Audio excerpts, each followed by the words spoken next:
Hello friends, this is Amresh Kumar and welcome to my YouTube channel Keep Learning with Amresh Kumar.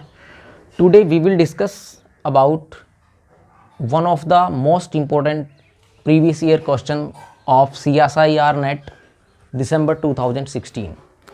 This question is based on power series. Power series से related आपको हर साल CSIR net mathematics के अंदर radius of convergence निकालने के लिए एक या दो क्वेश्चन आपको इजीली देखने को मिलते हैं, और या तो आपका वो सी पार्ट में दे देगा उस क्वेश्चन को, या आपका बी पार्ट में मिल सकता है। तो जो मैंने क्वेश्चन लिया है ये बी पार्ट का है डियर स्टूडेंट्स। इस क्वेश्चन को करने से पहले मैं आपको पावर सीरीज़ के बेसिक रूल्स के बारे में बता देता हूँ कि एक्चुअली पावर सीरीज होती क्या है। तो पावर सीरीज़ के बारे में बात करेंगे, उसकी रेडियस ऑफ कन्वर्जेंस के बारे में बात करेंगे, सर्कल ऑफ कन्वर्जेंस के बारे में बात करेंगे, बाउंड्री पे बात करेंगे, सब चीज़ डिस्कस करने वाले हैं हम। उसके बाद हम इसका सोल्यूशन मैं आपको प्रोवाइड कराऊंगा। तो सबसे पहले आपको पता होना चाहिए कि पावर सीरीज क्या होती है। कोई भी आप ये वाली फॉर्म ले लें कि summation n from 0 to infinity an z minus z0 raise to the power n। तो इस टाइप की कोई भी सीरीज को आप पावर सीरीज बोल देते हैं, where an are coefficients and z0 is the centre of power series. z0 को यहाँ पे क्या बोलते हैं? Centre of power series. और an को क्या बोलते हैं? Coefficients of the power series.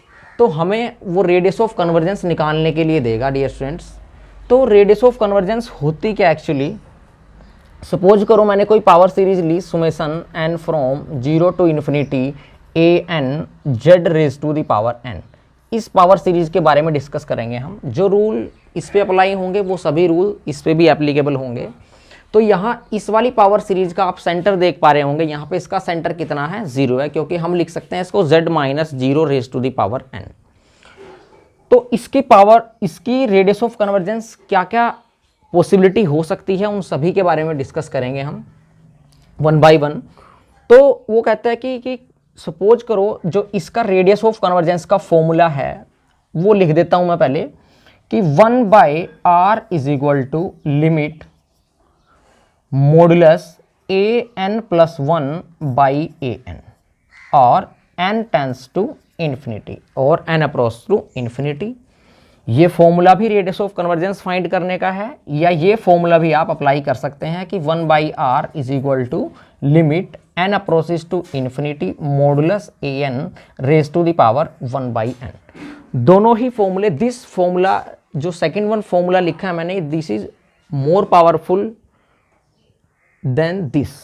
तो ये जो फॉर्मूला है आपका सेकंड वाला, ये मोर पावरफुल है। जहाँ ये वाला फॉर्मूला फेल हो जाता है तो हम इस वाले फॉर्मूले का अप्लाई करते हैं। या गिवन पावर सीरीज पे डिपेंड करता है कि हमने कौन सा फॉर्मूला अप्लाई करना है। तो मैं आपको रेडियस ऑफ कन्वर्जेंस के प्रीवियस ईयर क्वेश्चन जो CSIR नेट में आए हुए हैं और भी उससे अलग जो रिजल्ट्स हैं वो सभी मैं आपको कराने वाला हूँ। तो आप stay tune with my YouTube channel keep learning with Amresh Kumar. तो आइए डिस्कस करते हैं नेक्स्ट। अब जैसे आपने ये वाला जो r होगा, ये क्या होगा आपका? कोई भी जो नंबर आएगा इस फॉर्मूला को या इस फॉर्मूला को सोल्व करने के बाद after putting the value from the given power series, आप वैल्यूज पुट करेंगे तो r की कोई ना कोई वैल्यू मिलेगी। उस r को क्या बोलते हैं स्टूडेंट्स आप? Radius of convergence.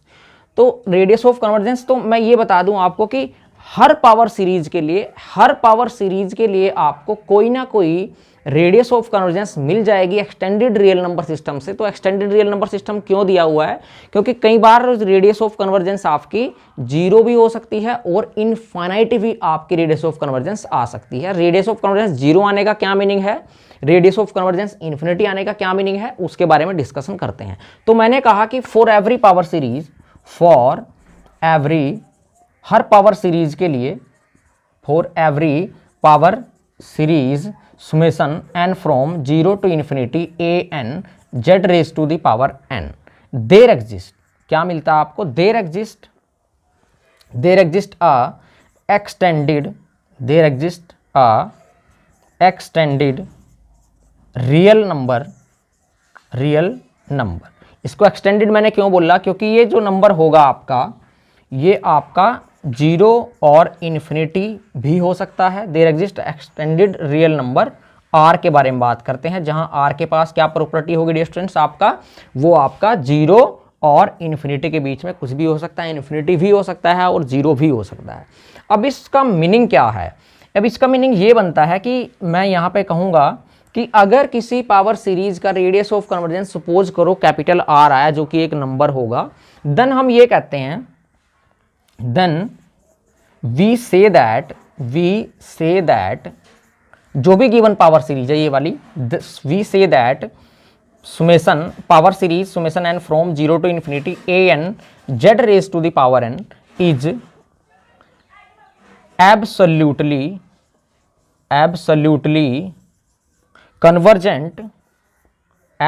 कन्वर्ज करेगी ये in modulus z strictly less than modulus r, इस वाले रीजन में।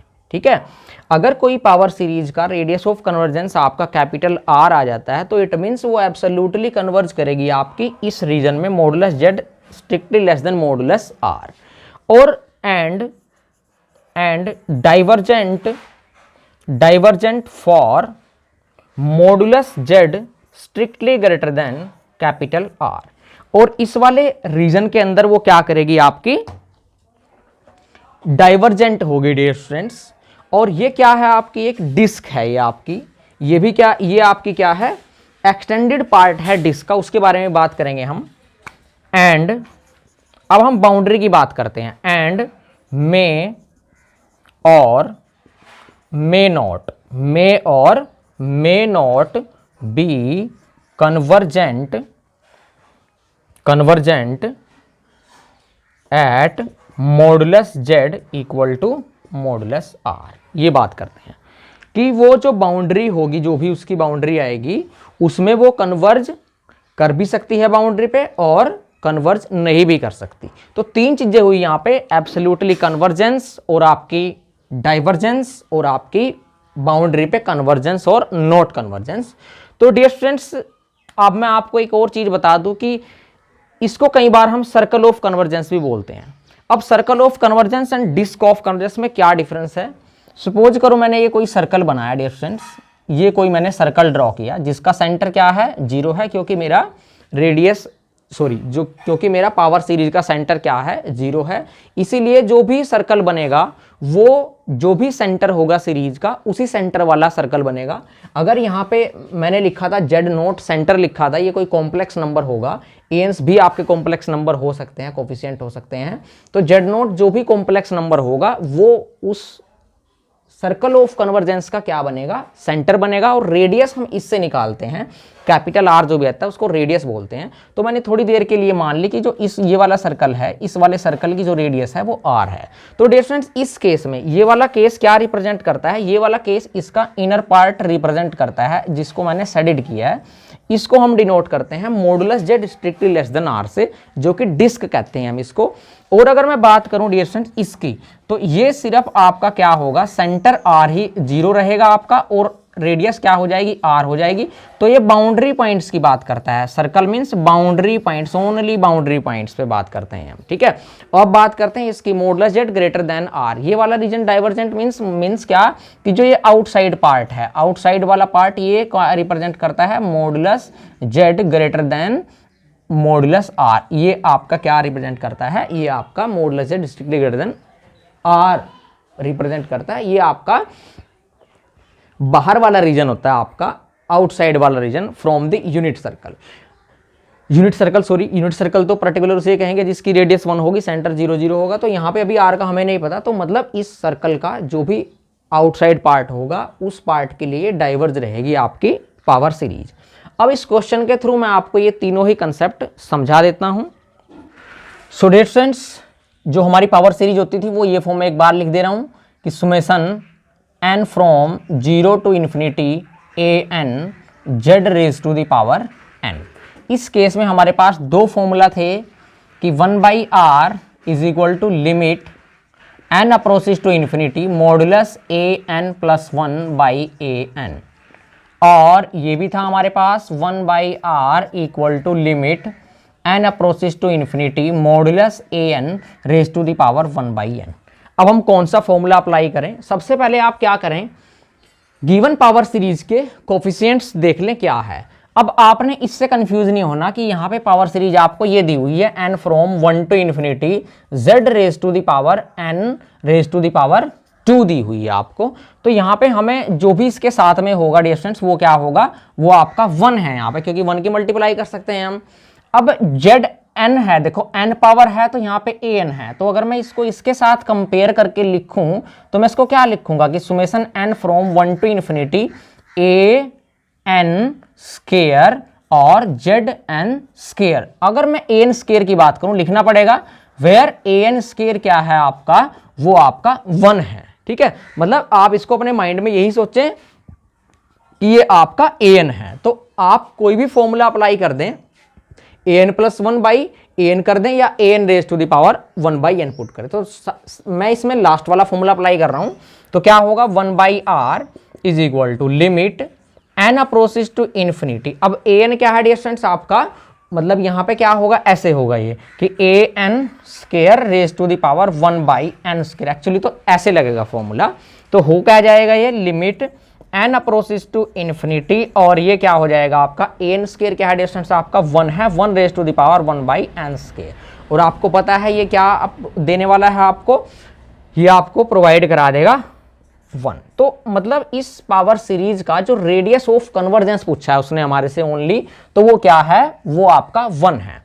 थोड़ी देर के लिए अगर आपसे वो ये पूछ लेता कि इसका सर्कल ऑफ कन्वर्जेंस क्या होगा, तो डिस्टेंस का सर्कल ऑफ कन्वर्जेंस क्या हो जाता, मॉडुलस z लेस देन 1 हो जाता। ऐसे भी दे सकता था ये, अगर सी पार्ट में इसको देना होता।